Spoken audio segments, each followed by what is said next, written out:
Junior से आगे निकल जाएगा। ऍक्च्युली कसं आहे ना, हा टॉपिक फर्स्ट येतो तो रिपीट किया जा सकता है। मी घ्यायचा परत तुम्हाला सांगणं गरजेचं वाटलं म्हणून घेतोय आता परत. हा म्हणजे डेमोला जायच्या आधीचा विषय. आपण तर विचार करतोय की आता डेमोला गेलो, मी घरात गेल्यावर कसं इंट्रोडक्शन देऊ, काय देऊ, तो सगळा आपला ट्रेनिंगचा भाग आहे. पण हा भाग त्याच्या पहिले खूप इम्पॉर्टंट आहे. मग त्याच्यामध्ये म्हणजे आपण त्याला वॉर्मअप म्हणतो. बघा, कोणत्याही गोष्टीचं वॉर्मअप प्रिपरेशन खूप महत्वाचं असतं. गावी जायचं आहे, गावी जायचं असेल तर आपण एक दिवस अगोदर वॉर्मअप करतो, प्रिपरेशन करतो. कोणते कपडे न्यायचे, काय सामान न्यायचं, कसं आहे, कुठे चाललोय, जम्मू काश्मीरला चाललोय तर स्वेटर नेलं पाहिजे, राजस्थानला उन्हाळ्यात चाललोय तर सुती कपडे नेले पाहिजे, पावसाच्या ह्याच्यात कुठे चाललोय तर बाबा छत्री रेनकोट नेले पाहिजे. म्हणजे प्रत्येक गोष्ट आपण आयुष्यामध्ये जी करतो तर बेसिकली चालायला शिकतो. त्याच्या आधी आपण काय करतो, भिंतीला धरून है ना, हात धरून वॉर्मअप करतो, एक एक स्टेप टाकण्याचा प्रयत्न करतो. बरोबर आहे. बोलताना पण एकदम सगळे मोठे मोठे सेंटेन्स आपण एकदम नसतो बोलायला लागलेलो. वॉर्मअप सुरू झालेला असतं. मम्मी बोल, आत्या बोल, मामा बोल, काका बोल. सो आयुष्यामध्ये वॉर्मअप किंवा पहिलं प्रिपरेशन असल्याशिवाय कोणत्याही गोष्टीमध्ये आपण एक्सपर्ट बनत नाही किंवा ती गोष्ट चांगली होऊ शकत नाही. म्हणून आपला पण डेमो चांगला व्हावा, आपलं पण काउन्सिलिंग चांगलं व्हावं, बरोबर, आपलं एक चांगलं इम्प्रेशन समोरच्यावरती पडावं, त्याचं माइंडसेट आपल्याबद्दल पॉझिटिव्ह झालं पाहिजे, त्याचा माझ्यावरती ट्रस्ट बसला पाहिजे. कारण खूप सुरुवात ही सगळ्यात मेन आहे की त्या व्यक्तीने तुम्हाला घरात अलाउड केल्यानंतर त्या व्यक्तीचा तो ट्रस्ट तुमच्यावर जर बसला नाही है ना, त्याला तुम्ही ऑथेंटिक पर्सन वाटले नाही, त्याला तुम्ही नॉलेजेबल वाटले नाही, तर तो का तुम्हाला 1 तास 1.5 तास घरात बसून तुमचं लेक्चर ऐकेल किंवा त्या लेक्चरकडे तो फोकस राहील किंवा तो बॉन्डेड राहील तुमच्याशी, समजून घेईल, अवेअर होईल तुमच्या सांगितलेल्या गोष्टीतून. हे सगळं होण्यासाठी त्या व्यक्तीचा तुमच्यासोबत एक बॉन्ड तयार होणं गरजेचं आहे. त्याने तुमच्यावरती ट्रस्ट तुमचा बद्दलचा एक मेंटेन होणं गरजेचं आहे. त्याला तुमच्याकडे काहीतरी नॉलेज आहे आणि तुम्ही माझ्या विद्यार्थ्याला काहीतरी नवीन देणार आहे असं त्याच्या मनात भावना निर्माण होणं गरजेचं आहे. मग हे सगळं गरजेचं आहे. ते बोलून होणार नाहीये, बोलून नंतर करणार आहे आपण काम शेवटी, नाही ना, आपल्या बोलण्याचा प्रभाव शेवटी पडणार आहे. पण न बोलता पण काही गोष्टी करायला लागतात, न बोलता पण काही गोष्टी व्हाव्या लागतात. बरोबर आहे. सो ती भाषा जी आहे ही भाषा आपल्याला करायची असते. मग मी सगळ्यात महत्वाचं असं असतं की बाबा माझं जे वेअरिंग आहे, अप्रोच आहे माझा, तो अप्रोच कसा असला पाहिजे. तर मी कोणते कपडे घालतो, कसे कपडे घालतो, कोणते कपडे घालून मी त्यांच्याकडे गेलेलो आहे, कसे कपडे घालून गेलेलो आहे, यावरती तुमचा अप्रोच डिसाईड होतो. यावरती त्याचं बॉन्डिंग, त्याचं तुमच्याकडे बघण्याचा दृष्टिकोन. बघा, तुम्ही शर्ट घातलेला आहे पण त्याच्यावरती सुरकुत्या पडलेल्या आहे, अजिबात म्हणजे आपण गबाळेपणा ज्याला म्हणतो, इनफॉर्मल वाटणार. बरोबर आहे. सो त्याचं तुम्हाला बघितल्या डोअर स्टेप वरती तुमची एक इमेज त्याच्या डोक्यात एक वेगळी क्लिक झाली. अरे मी म्हणजे बोलवून योग्य तर केलं ना, असं कुठंतरी त्याच्या मनामध्ये निर्माण व्हायला लागेल. बरोबर.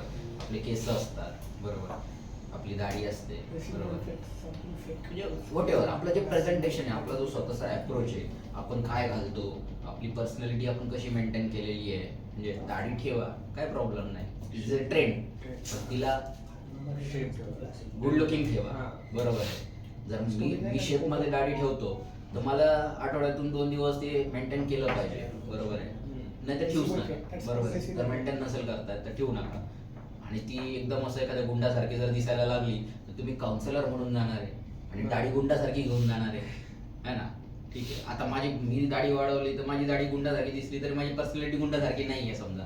पण आता आमचा रोशन आहे ना, रोशनने अशी मोठी दाढी ठेवली, भरगच्च दाढी ठेवली, नमस्कार, काउन्सिलिंगला आला की मारायला आहे का. सो व्हिजन चेंज होतं ना, बघण्याचा जो दृष्टिकोन आहे तो चेंज होतो आपल्याकडे बघून समोरच्याचा. बरोबर आहे. सो आपल्याला आपलं वेअरिंग पहिले चांगलं गुड लुकिंग ठेवलं पाहिजे. माझे जे शूज आहे ते पॉलिश्ड असले पाहिजे. मी जे सॉक्स वापरतो ते सॉक्स सुद्धा फॉर्मल असले पाहिजे. त्या सॉक्सवरती जर वेगवेगळे लव मार्किंग असतील, हे असतील, असे असतात. So that is not good. तिथे आपण शूज काढून त्यांच्या घरात बसणार आहे. सो माणूस काय आहे ना, ऑब्झर्वेटिव्ह जास्त असतात. त्याचे लोक ऑब्झर्वेटिव्ह आहे कारण तुम्ही नवीन आहे त्यांच्यासाठी. ते तुम्हाला ना पहिले 10 मिनिटं ऑब्झर्वच करत असतात. कसा बसतो, कसा बोलतो, कसा बघतो, कोणाकडे बघतो, इथपासून एखादा पॉझिटिव्ह माणूस असेल, सेन्सिटिव्ह माणूस असेल तर तो 10 मिनिटं तुम्हाला ऑब्झर्व करणार. सो त्याच्या ऑब्झर्वेशन मध्ये त्याने किती नाही 10 आणि 15 मिनिटं जरी तुम्हाला ऑब्झर्व केलं तरी त्याला निगेटिव्ह एकही पॉइंट सापडला नाही पाहिजे. बरोबर आहे. बिकॉज एंड मला काय पाहिजे, एंड रिझल्ट माझा प्रोडक्ट त्याला सेल करणं आहे आणि मी माझी पहिली फेस व्हॅल्यू माझी आहे तो प्रोडक्ट घेण्याला. तो कंपनीला त्यांनी बघितलेलं नाही आहे, कंपनी आहे का नाही त्याला माहित नाही आहे, कंपनीचे कुठे कुठे ऑफिसेस आहे हे त्याला माहित नाही, तो कधी ऑफिसला आलेला नाही आहे. सो तो लास्टला प्रोडक्ट घेणार आहे तो फक्त तुमच्या बोलण्यावरती घेणार आहे, तुमच्या फेस व्हॅल्यूवर घेणार आहे आणि म्हणून तो तुम्हाला ऑब्झर्व करणार आहे पहिले. आणि मग तुम्हाला जर ऑब्झर्व करणार असेल तर या सगळ्या गोष्टीमध्ये तुम्हाला 10 आउट ऑफ 10 मार्क मिळणं गरजेचं आहे त्याच्या दृष्टिकोनातून. म्हणून मग माझं वेअरिंग कसं असलं पाहिजे, फॉर्मल असलं पाहिजे. कपड्यांचे जे कलर आहेत ते असे इरिटेटिंग नसावेत, म्हणजे शांत कलर असलेले चांगले. त्याला आपल्याकडे बघून तो आहे ना असतं ना एखादा कलर्सला पण हे दिलेले आहेत ना, त्याचे जे कलरचे जे त्याला आपण म्हणूया कलरवरून त्याचा जो पर्पज ठरवला जातो नाही का. जर रेड म्हणजे एकदम अँग्री कलर आहे समजा नाही का, पेल येलो म्हणजे जरा पीसफुल कलर आहे, शांत कलर आहे, व्हाईट शांततेचं प्रतीक मानला जातो. बरोबर आहे की नाही. सो कलरवरून त्याचं आपलं माइंडसेट चेंज होत असतं, मनामध्ये तसे विचार येत असतात. बरोबर. सायकोलॉजीचा जर तुम्ही स्टडी केला तर सायकोलॉजिस्ट कधी कधी ट्रीटमेंट करत असताना कलरचा पण वापर करतात. बरोबर आहे. कलरवरून त्या माणसाची सायकोलॉजी समजून घेतात. बरोबर. अशा काही थेरीज मी वाचल्या. सो शॉर्टली कसं आहे की माझं जे अपीअरन्स मध्ये मी कोणता ड्रेस घालावा, त्याचा कलर कसा असावा, इथपासून मी स्वतःला अपडेटेड ठेवणं गरजेचं आहे. माझी पर्सनॅलिटी व्यवस्थित ठेवणं गरजेचं आहे. माझी बियर्ड असेल काय असेल, बरोबर, मी जे काही माझे केस असतील ते प्रॉपर असले पाहिजे. माझा ॲप्रोच कसा असला पाहिजे, तर त्या ॲप्रोच माझा कॉन्फिडंट असला पाहिजे. जसं जेव्हा आपल्या टेलिकॉलरनी माहिती दिलेली आहे की आमची एज्युकेशनल ऑर्गनायझेशन आहे, आम्ही राज्य शासनाच्या सोबत हे सगळं काम करतो वगैरे वगैरे वगैरे, तर माझा ॲप्रोचमध्ये तो पॉझिटिव्हनेस दिसला पाहिजे, तो कॉन्फिडन्स दिसला पाहिजे. बरोबर. आता तो कॉन्फिडन्सच तुमच्यामध्ये नसेल तर तुम्ही त्याला जे काही माहिती देणार आहे, लेक्चर देणार आहे, सो त्याच्यावरती किती प्रभाव पडेल. बरोबर आहे की नाही. आता आपण ते गौर गोपालदास त्यांचे व्हिडिओ ऐकतो. बरोबर आहे. अजून मोठे मोठे ट्रेनर आहे, संतोष नायर आहे, बरोबर, सोनू आहे ना, तर सोनू शर्मा आहे, यांचे ट्रेनिंग ऐकतो. तर आपण जेव्हा बघतो त्यांच्याकडे, त्यांचं तुम्ही ऑब्झर्वेशन करा, कंटेंट तोच असतो जो सरांना माहिती, तुम्हाला माहिती, मला माहिती आहे. बरोबर.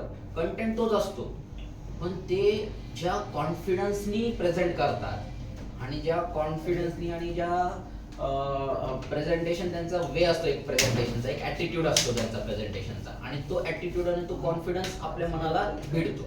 बरोबर. बाकी कंटेंट जगामध्ये काय वेगळं मला सांगायचे, तुम्हाला माहिती ते त्यांना माहिती, ते त्यांना माहिती, ते मला माहिती आहे, त्याच स्टोऱ्या ते आपल्याला सांगतात. पण त्यांचा कॉन्फिडन्स एवढा हाय लेवलचा असतो, त्यांचा ॲटिट्यूड एवढा जबरदस्त असतो की त्यांच्या बॉडी लँग्वेजमधून, त्यांच्या ॲटिट्यूडमधून, त्यांच्या कॉन्फिडन्समधून त्यांचा प्रभाव आपल्यावरती पडतो आणि मग आपण त्यांना फॉलो करायला लागतो. बरोबर आहे. सो डेमोला बसल्यानंतर मला हेच करायचं असतं, पॅरेंट्सनी मला फॉलो करायला पाहिजे. पॅरेंट्स तुम्हाला फॉलो करतोय तरच तो तुमचा डेमो होईल. बरोबर. पण पॅरेंट्स जर तुम्हाला फॉलो करायला रेडी नसतील, तुम्ही जेवढी माहिती सांगताय, तर तुमचा डेमो तो डन होणार नाही. मग आपण इंस्टाग्रामचे रील्स बघतो की नाही, वर वर वर वर वर वर वर, एखादा सेकंद, 2 सेकंद, 10 सेकंद बघितला वर गेलो, 10 सेकंद बघितला वर गेलो, पण एकच रील असा आहे की मग तिथं मी स्टॉप करतो, पूर्ण तो बघतो है ना. सो तसं त्यांनी मला वरवर नको करायला, म्हणजे वरवरती माहिती नको ऐकायला, तो पूर्णपणे व्हिडिओ माझा बघितला पाहिजे आणि तो समजून घेतला पाहिजे, त्याच्यासाठी त्याचा इम्पॅक्ट पडला पाहिजे. म्हणून तुम्ही जेव्हा घरी जातात त्यावेळेस तुमचा अप्रोच पण तेवढा कॉन्फिडंट असला पाहिजे, तुमच्या प्रत्येक शब्दामध्ये, बॉडी लँग्वेजमध्ये तुमचा कॉन्फिडन्स दिसला पाहिजे आणि तो कॉन्फिडन्स शो झाला पाहिजे की मी एक काउन्सिलर आहे, मी एवढ्या एवढ्या अचिव्हमेंट्स करून बसलोय. जेव्हा तुम्ही नंतर सेल्फ इंट्रोडक्शन देणार आहे, तेव्हा तुम्ही जेव्हा सांगणार आहे की मी 3000 काउन्सिलिंग केले किंवा मी 600 काउन्सिलिंग केले, तुमच्यात कॉन्फिडन्सच नाहीये. पहिले घरात एंट्री करताना, त्यांच्याशी बोलताना, त्यांना ग्रीट करताना, आणि त्याला समजतंय की अरे हा थोडासा अनकम्फर्टेबल दिसतोय. बरोबर आहे. तुम्ही मोठ्याने जाऊन सांगितलं तिथे मी 600 काउन्सिलिंग केली, मी 1000 काउन्सिलिंग केली, त्याला पटेल का. सो तुम्ही जे नंबर्स तिथे सांगणार आहे किंवा स्वतःच्या अचिव्हमेंट्स तिथे सांगणार आहे, त्या अचिव्हमेंट त्याला म्हणजे ॲप्रिशिएट करेल अशा वाटल्या पाहिजे. त्याच्यासाठी पहिले तुम्ही घरात एंट्री करताना तुमचा कॉन्फिडन्स, तुमचा अप्रोच कसा आहे याच्यावरती ते डिपेंड आहे. बरोबर. नंतर माइंडसेट काय असतो आपला. आता बऱ्याच वेळेस म्हणजे मी जेवढ्या दिवसापासून इकडे वर्षापासून काम करतोय एज्युकेशन फील्डमध्ये, मी बघत असतो की बाबा आपले जे काउन्सिलर असतात, तर काउन्सिलर जेव्हा ऑफिसमधून त्यांना डेमो मिळतो, म्हणजे जी लीड मिळते, त्या लीडमध्ये ॲड्रेस असतो. मग ॲड्रेसमध्ये तो बघतो, अरे अमका अमका चाळ, बरोबर. मग त्याचा माइंडसेट इथंच का, अरे हा चाळीतला माणूस आहे, हा तर लो सेगमेंट असेल, याच्याकडे कसं काय पैसा आहे, कसला पैसा येईल. चला आता आपला जॉब आहे, सरांनी मॅनेजरने आपल्याला डेमो दिलाय, जाऊ बघू काय काय नाही. म्हणजे माइंडसेट काय झाला तुमचा, निगेटिव्ह तयार झाला. जेव्हा तुमचा माइंडसेट एखाद्या वेळेस जर निगेटिव्ह असेल ना, तर तुम्ही समोरच्याला पॉझिटिव्ह कधीच करू शकत नाही. तुम्हाला काय करायचं, त्याला पॉझिटिव्ह करायचं. तुमचा जो प्रॉडक्ट आहे त्याच्यासाठी तुम्हाला त्याला पॉझिटिव्ह बनवायचं आहे, बरोबर. आणि तुमचा स्वतःचा माइंडसेट तुमच्या कामाबद्दलचा निगेटिव्ह आहे, तुम्ही काय पॉझिटिव्ह करणार त्याला. तुमचा मेंदू काय नवीन गोष्टी सुचवेल तुम्हाला डेमो चालू असताना, त्याने काही ऑब्जेक्शन्स टाकले, तर ही जे मेंदू ऍक्टिव्ह राहायला पाहिजे आणि फटकन त्याच्या ऑब्जेक्शनला वेगळं काहीतरी पटकन सुचलं पाहिजे, एखादा डायलॉग आला पाहिजे, एखादं एक्झाम्पल देता आलं पाहिजे, पटकन त्याला फॅक्ट दाखवता आली पाहिजे. सो हे कधी होईल, जेव्हा मेंदू पॉझिटिव्ह असेल माझा, बरोबर आहे की ना, मान्य आहे की नाही. सो तो मेंदू माझा पॉझिटिव्ह कधी असेल, जेव्हा माझा माइंडसेट मी पॉझिटिव्ह ठेवेल, बरोबर आहे. सो मला कळलं पाहिजे की चाळीतला माणूस काय 2 टाइम खात नाही का, खातो की नाही, जेवतो की नाही, तो कधी वाढदिवस साजरे करत नाही का, तो कधी फॅमिलीला पिकनिकला नेत नाही का, तो कधी एखाद्या हॉटेलला जाऊन जेवत नाही का वर्षभरामध्ये, तो त्याच्या मुलांचे बर्थडे करत नाही का, करतो ना. हे सगळ्या गोष्टी चाळीतला माणूस पण करतो ना. मग जर बिल्डिंग मधला माणूस माझा डेमो प्रोडक्ट विकत घेऊ शकतो, तर चाळीतला का नाही घेऊ शकतो. कारण बिल्डिंग मधला माणूस जो करतो, जे करतो ते सगळं चाळीतला माणूस करतो. फरक एवढाच असू शकतो, बिल्डिंग मधला माणूस समजा वाढदिवसाला 50,000 खर्च करत असेल, तर चाळीतला माणूस 5,000 खर्च करतो. मग बिल्डिंग मध्ये माझा डेमो 5वी ते 10वीचा 50-60 हजार रुपयाला प्रोडक्ट विकला जात असेल, ठीक आहे, तिथं तेवढा नाही होणार, 15-20 हजार रुपये तर मिळतील मला, पण मिळतील. मग मिळतीलचा माइंडसेट माझा तयार झाला पाहिजे, डेमो कुठलाही असू देत, है ना. सो इथून जाताना माझा माइंडसेट, दुसरा माइंडसेट आपला कसा अफेक्ट होतो. मी जेव्हा इथे बसतो ऑफिसला येऊन, संध्याकाळचा डेमो लागतो, तर घरामध्ये आपले कोणाशी काही क्लॅशेस चालू आहे, गर्लफ्रेंडशी क्लॅशेस चालू आहे, बाकी कोणाचे काय वाद चालू आहे ना, हे सगळं इथं घेऊन येतो आपण. घर सगळं इथं घेऊन येतो, आपलं लाईफ सगळं पर्सनल लाईफ इथं घेऊन येतो, है ना. दिवसभर तेच मेसेज व्हॉट्सअपला आपले चाललेले असतात कोणाशी तरी, काय तुम्ही काम करणार, काय तुम्ही काउन्सिलिंग करणार. काउन्सिलिंग, तुम्हाला या काउन्सिलिंगचा अर्थ असा आहे की जर पॉवरफुल काउन्सिलिंग असली ना, ठीक आहे, तुमचा प्रोडक्ट विकला जाऊ किंवा नाही जाऊ, रोज काही कोणी ऍडमिशन घेईलच असं नाही आहे. पण काउन्सिलिंग हा विषयच असा आहे, सब्जेक्टच असा आहे की काउन्सिलिंगने लोकांचे आयुष्य बदलवलेले, बरोबर. एक सायकियाट्रिक असतो, तो वारंवार एखाद्या पेशंटचं, डिप्रेशनमध्ये गेलेल्या पेशंटचं काउन्सिलिंग करून त्याला बाहेर काढतो, त्या फेजमधून बाहेर काढतो आणि त्याला एक नवीन लाईफ देतो. डिवोर्सी असतात, कोर्टात त्यांचं काउन्सिलिंग केलं जातं, जे 5 वर्षापासून वेगळे राहत आहे, डिवोर्स घ्यायला म्हणजे अगदी त्यांच्या एकमेकांच्या मनात एकमेकांबद्दल खूप वाईट भावना आहेत नवरा बायकोच्या, ते काउन्सिलर जर चांगला असला ना त्या कोर्टातला, तो कधीच डिवोर्स होऊ देत नाही, तो परत त्यांना एकत्र आणतो आणि संसार करतो. काउन्सिलिंग मध्ये माणसाचं आयुष्य बदलवण्याची ताकद आहे. असं समजायचं आहे की मी आज एका मुलाकडे चाललेलो आहे, तर मी जी काही माहिती सांगणार आहे आयुष्यात, त्यांना ती माहिती कोणी येऊन सांगणार नाहीये, त्यांना तो अवेअरनेस क्रिएट होणार नाहीये, आणि आज माझ्या माहितीमुळे त्या मुलाच्या आयुष्यामध्ये बदल होऊ शकतो.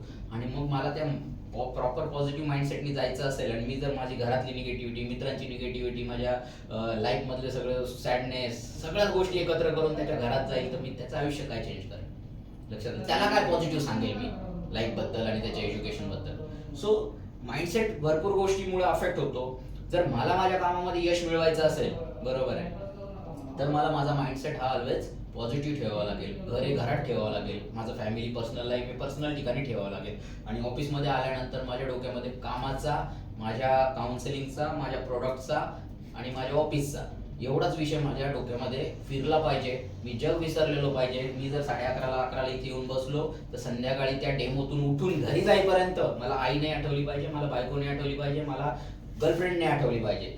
जो माणूस ह्या माइंडसेटनी इथं काम करेल, तो 1 वर्षामध्ये सक्सेस होईल, बरोबर संदीप सर. 1 वर्षामध्ये सक्सेसफुल होईल, आणि त्याला जे अचिव्हमेंट्स तो एक्सपेक्ट करत असेल की 3 वर्षात मी पुढचं हे करतो, 3 वर्षात गाडी घेतो, 3 वर्षात मी घर घेतो, हे 3 वर्षानंतरच्या गोष्टी जर मी सांगतो या माइंडसेटने एखाद्या व्यक्तीने इथं काम केलं, तर तो 1 वर्षामध्ये अचीव्ह करू शकतो. तुमचा माइंडसेट मॅटर करेल. राहिला विषय डिटर्मिनेशनचा. तुम्ही फक्त इथे जर जॉब म्हणून काम करणार असाल की माझी ब्रेड अँड बटर, मला 30,000 सॅलरी मिळणार आहे, मस्त लाईफ होईल, सध्या आपल्याला काय तेवढीच गरज आहे, 20-25 हजार रुपये आपल्याला लागतात महिन्याला, 2-5 हजार रुपये मस्तपैकी एन्जॉय करू, ब्रेड अँड बटर, तर डिटर्मिनेशन तुमच्या मनामध्ये, तुमच्याकडे डिटर्मिनेशन तयारच होणार नाही. डिटर्मिनेशन म्हणजे माणसाचं डिटर्मिनेशन कधी तयार होतो, ज्यावेळेस त्याचे काही गोल असतात लाईफमध्ये, बरोबर. सो ते गोल पूर्ण करण्यासाठी तो ठरवतो की मला हे करायचंच आहे, मला हे करावंच लागेल, बरोबर. सो ते डिटर्मिनेशन म्हणजे मग तुमचं डिटर्मिनेशन हे असलं पाहिजे की महिन्याला मला जर सक्सेसफुल व्हायचं असेल, मला सक्सेसफुल लाईफ जगायची असेल, मला अन्न वस्त्र निवाऱ्याच्या गरजा माझ्या लक्झरियसपणे सगळेच पूर्ण करतात तिथे बसलेले जगातले पण सगळेच लोक अन्न खातात, 2 टाइम खातात, कपडे पण घालतात, बरोबर आहे, आणि घरात पण राहतात. कोणी भाड्याच्या घरात राहतं, कोणी स्वतःच्या घरात राहतं, पण राहतात की नाही घरामध्ये, अन्न वस्त्र निवारा सगळे फॉलो करतात. पण प्रत्येक म्हणजे रस्त्याच्या सिग्नलवरच्या भिकाऱ्यापासून तर अंबानी टाटांसारख्या लाईफमध्ये जर कम्पेअर केली तर या 3 गोष्टीत जमीन आसमानचा फरक आहे, बरोबर. जनावरासारखं लाईफ जगणं सोपं आहे, त्यात काय अवघड नाही आहे, आला गेला मेला, खाल्लं पिल्लं गेलं, सगळं संपलं. पण मग कुठेतरी माझं वेगळं नाव आणि वेगळी अस्तित्व या सगळ्यांमध्ये मला निर्माण करायचं असेल तर मग ते डिटर्मिनेशन माझ्याकडे असणं गरजेचं आहे. मग तुम्ही जर ठरवलं की बाबा मला इथे 70-80 हजार रुपये महिन्याला कमवायचे, त्यासाठी मला 2-2.5 लाख रुपयाचा बिझनेस झाला पाहिजे. सो डिटर्मिनेशन पाहिजे की 2-2.5 लाख रुपयाचा मला बिझनेस करायचा आहे, त्याच्यासाठी रोजचा डेमो माझा डन होणं गरजेचं आहे आणि तो डन होण्यासाठी पॉझिटिव्ह माइंडसेट माझा असला पाहिजे. माइंडसेट तुमच्या ॲटिट्यूडवरती अवलंबून आहे, कारण निगेटिव्ह लाईफ प्रत्येकाच्या आयुष्यामध्ये आहे. सोपं बोलणं तेवढं सोपं आहे, करणं तेवढं सोपं नाही आहे. पण मग ॲटिट्यूड जर ठेवला मी पॉझिटिव्ह, तर माइंडसेटमध्ये बदल होईल आणि मग आपण ह्या 3 गोष्टी जर व्यवस्थित आपण हँडल केल्या, माझं वेअरिंग गुड ठेवलं, माझी पर्सनॅलिटी ॲपिअरन्स चांगला ठेवला, माझं तिथं गेल्यानंतर कॉन्फिडंट अप्रोच असला आणि पॉझिटिव्ह माइंडसेटने ॲटिट्यूडने मी त्यांच्याशी कम्युनिकेशन करायला सुरुवात केली की तुमचे पहिले 5 वाक्य, मला वाटतं इथे बसलेले सगळे मला ॲग्री करतील की जेव्हा आपण घरात जातो ना पालकांच्या आणि सुरुवातीला जे 5 मिनिटं आपण बोलतो, जर आपली सुरुवात कॉन्फिडंट आणि एकदम जबरदस्त फ्लो मध्ये झालेली असेल तर तुमचा जे काउन्सिलिंग आहे त्या दिवशीचं सुपर होतं, एकदम सुपर होतं. म्हणजे तुम्हालाच कळत नाही की हा फ्लो कुठून आला. पण तुम्ही जर फंबल झाले पहिल्या 10 मिनिटांमध्ये, म्हणजे तुमच्या डोक्यात अरे याच्यानंतर हे सांगतो तर त्याच्यानंतर फंबल झाले, फ्लॉलेस नाहीये पहिले 10 मिनिटं, तर तुमचा त्या दिवशीचा डेमो चांगला होत नाही. पैशावाला माणूस आहे, तो पैसे द्यायला रेडी आहे, त्याची नीड पण आहे, पण तुमच्या काउन्सिलिंग मध्ये ती ताकदच नव्हती त्या दिवशी की तुम्ही तिथं काही करू शकले. वॉटेवर त्याला काय रिझन असू शकतात भरपूर, पण पहिले 10 मिनिटं तुम्ही स्वतःला जेवढं चांगल्या पद्धतीने प्रेझेंट कराल ना, तेवढं तुमचं माइंड तुम्हाला आहे ना फ्लॉलेस करून घेईल तुमच्याकडनं पुढच्या गोष्टी. तुम्ही जर 10 मिनिटातच सुरुवातीला गडबड झाली या सगळ्या गोष्टींमध्ये कुठे, तर मग त्याचा अफेक्ट हा आपल्या काउन्सिलिंगवरती आणि रिझल्टवरती येणार आहे. सो हे सांगणं याच्यासाठी इम्पॉर्टंट आहे की बरेच लोक ट्रेनिंग खूप चांगलं घेतात, म्हणजे सेल्फ इंट्रोडक्शन चांगलं देतात, कंपनीची माहिती चांगली देतात, काउन्सिलिंग पण चांगली करतात, पण त्यांचे रिझल्ट्स येत नाही. आणि ते म्हणतात है ना, आपल्याकडे पण असे लोक ते म्हणतात सर आम्ही तर जातो, आम्ही तर बसतो, तुम्ही सांगतात तेच काउन्सिलिंग करतो, ऍडमिशनच होत नाही, पैशाचा विषय काढला का माणूस म्हणतो असं करतोय तसं होतंय. हेच लोक बाकीचे तुमच्या समोर बसलेले 2 लाख टाकणारे, ते 2 लाख टाकणारे, एक ऍडमिशन 55-55 हजाराची करणारे, मग हे काय वेगळं करतात. सो हे ना इथे काम करतात. देण्याचा कंटेंट तोच आहे, काय सर काय युनिव्हर्सल वेगळं काही नाही आहे है ना, हे पण तेच देतात, ते फक्त शैली वेगवेगळी आहे, टेंडन्सी नॅचरलिटी वेगवेगळी आहे. पण हे लोक इथे काम करतात आणि ते तिथे सक्सेस होतात. आणि काही लोक इथे काम करायला नाही म्हणतात, बाकी तिथं जाऊन खूप एफर्ट्स टाकतात, रिझल्ट येत नाही. म्हणून तुम्हाला जर तुम्ही या फील्डमध्ये लागले आणि या फील्डमध्ये तुम्हाला काहीतरी अचिव्हमेंट्स करायचे आहे, कुठेतरी एका डेझिग्नेशन पर्यंत पोहोचायचं आहे, तुमचा रेव्हेन्यू जनरेट त्या लेवलला करायचा आहे, तर तुम्ही ह्या 6 गोष्टींवरती काम करा. आणि ह्या 6 गोष्टींवरती काम झालं की मग पुढचं काम सोपंच होणार आहे तुमचं. ओके, ही बेसिक गोष्ट आहे ना, हे आपलं इंधन आहे, फ्युएल आहे ना. हे फ्युएल तुम्ही तुमच्या गाडीत टाकलं की पुढे गाडी रन होणार आहे. मग याच्यानंतर पुढचा भाग येतो की तुम्ही काउन्सिलिंगला गेल्यानंतर सेल्फ इंट्रोडक्शन कसं करायचं, बरोबर, तो आपण घेतलाय. आता त्याच्यानंतर आपल्याला बघायचं आहे की तुम्ही तुमचं इंट्रोडक्शन दिल्यानंतर ऑब्व्हियसली समोरच्याची एक्सपेक्टेशन असतील की तुम्ही कुठून आलाय त्यांची पण माहिती तुम्हाला सांगता आली पाहिजे. ई दिशाबद्दल तुम्हाला सांगावं लागणार थोडंसं, कारण त्या संस्थेवर पण त्यांचा ट्रस्ट बसला पाहिजे. कारण शेवटी जो प्रॉडक्ट आपल्याला द्यायचा आहे तो ई दिशाच्या कडनं आलेला प्रॉडक्ट आहे, बरोबर. सो तुमच्यावर जर ट्रस्ट बसलाय, तुमची माहिती चांगली वाटली त्यांना, म्हणजे स्वतःचं सेल्फ इंट्रोडक्शनमध्ये ते ट्रस्ट आलाय, मग आता कंपनीवर पण ट्रस्ट निर्माण व्हायला पाहिजे. सो कंपनी पण काय करते, कशी काम करते ते तुम्हाला सांगावं लागेल थोडक्यात. मग ते कसं सांगायचं ते आपण घेऊ.